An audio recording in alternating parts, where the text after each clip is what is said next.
জেলার সকল তৃণমূল কংগ্রেসের মনোনীত প্রার্থীদের নিয়ে আজ টিটাগড়ে তৃণমূল কংগ্রেসের জেলার দলীয় কার্যালয়ের বৈঠকের আয়োজন হয়।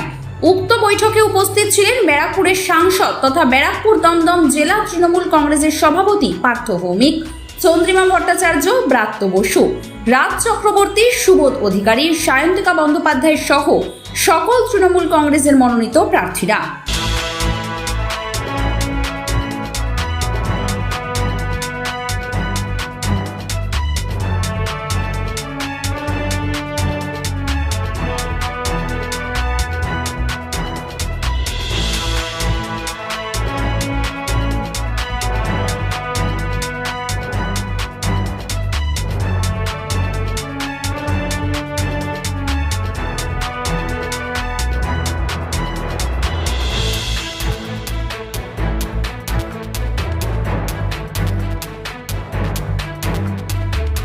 না, 14 জন প্রার্থীর সাথে পরিচিতি পর্ব এবং সমস্ত জায়গায় প্রচার কিভাবে করতে হবে তার নিয়ে একটা পর্যালোচনা।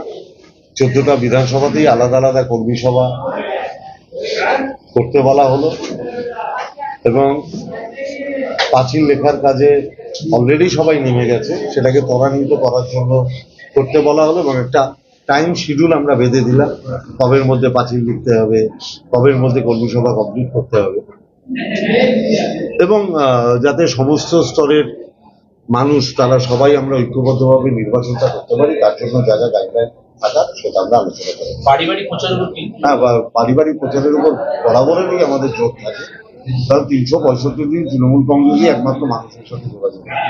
14টার মধ্যে একমাত্র ভাটপাড়া মানে আপনাদের যে বিজেপি নেতা রয়েছে সেক্ষেত্রে ভাটপাড়া নিয়ে কোনো স্ট্র্যাটেজি, কোনো বিশেষ নির্দেশ? না, মানে ভাটপাড়ায় আমরা সাংগঠনিকভাবে আগের থেকে অনেক বেশি শক্তিশালী হয়েছি।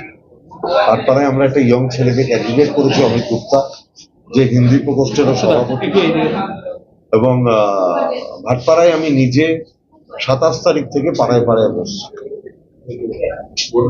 দাদা, এখন তো সাপ্লিমেন্টারি চার্জশিট দেয়নি, স্যার শেষ হওয়ার পর ইলেকশন করেছেন, কি বলবেন? এখনো তো অনেক লোকের নাম ঝুলে রয়েছে।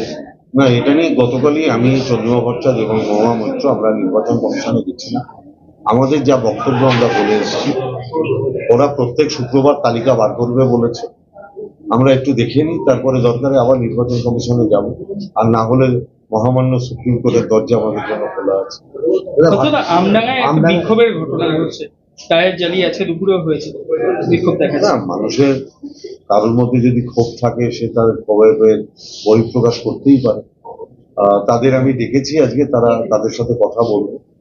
দল যখন সিদ্ধান্ত নেয় তখন সেই সিদ্ধান্তের সাথে সবার থাকা উচিত এবং দল, মাননীয় মুখ্যমন্ত্রী মমতা বন্দ্যোপাধ্যায়, আমাদের সর্বভারতীয় সাধারণ সম্পাদক অভিষেক বন্দ্যোপাধ্যায় এবং দলের সভাপতি সম্মানীয় সুব্রত বক্সী, তারা প্রার্থী তালিকা অ্যানাউন্স করেছে।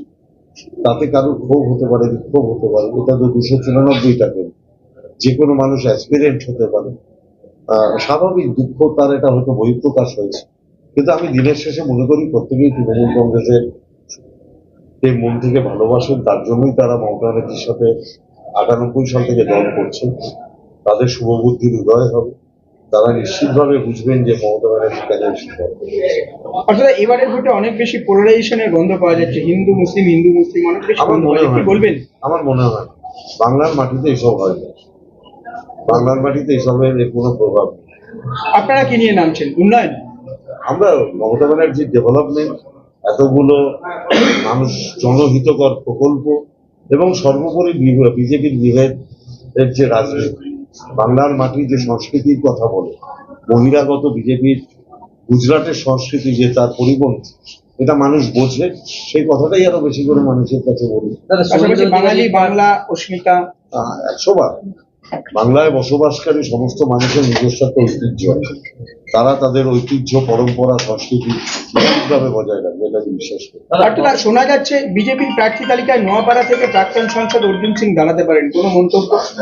না, আমি স্বাগত জানাবো, কারণ নোয়াপাড়ায় আমাদের প্রার্থী হয়েছেন আমাদের তরুণ প্রজন্মের ছাত্র নেতা তৃণাঙ্কুর ভট্টাচার্য। পার্থ ভৌমিক হারিয়েছে, এবার ছাত্র নেতা তৃণাঙ্কুর ভট্টাচার্য হারাবে, সেই সময়টার জন্য অপেক্ষা করছি। দাদা, ভবানীপুর নন্দীগ্রাম গতকাল বলে দিয়েছি, শ্রমিক ভট্টাচার্যকে আন্তরিক কৃতজ্ঞতা জানিয়েছি যে ভবানীপুরে ওকে দাঁড় করানোর জন্য। কারণ এর আগে শ্রমিক ভট্টাচার্য মঞ্চে ওকে একবার বলেছিল পুরনো কথা কম বলুন, নতুন কথা বলুন। আর পুরনো কথা বলতেই ও বেশি ভালোবাসে। ও পুরনো বলতো যে আমি মমতাকে হারিয়েছি, যদিও লোডশেডিং করে হারিয়েছিল। এই যে আমি মমতাকে হারিয়েছি, এই কথাটা যাতে আর ভবিষ্যতে বলতে না পারে, তাই জন্য শ্রমিক ভট্টাচার্য যাতে ভবানীপুরে দাঁড় করিয়ে দিয়েছে, যাতে মমতা ব্যানার্জির কাছে 1 লাখ ভোটে হারার পর ওকে আমার ধারণা নন্দীগ্রামে হারবে। আপনি মিলিয়ে নেবেন। না, হুমায়ুন কবির নিজের দল করে নিজেই 2 জায়গায় প্রার্থী হচ্ছেন, কি বলবেন? ওকে নিয়ে আলোচনা করার সময় নেই। দীর্ঘ ড্রাইভে ক্ষুধার টান কিংবা উইকেন্ডে পরিবারের সঙ্গে বাইরে খাওয়ার প্ল্যান, তাহলে হাজির হন একদম পারফেক্ট জায়গায়, কেশরী ধাবা।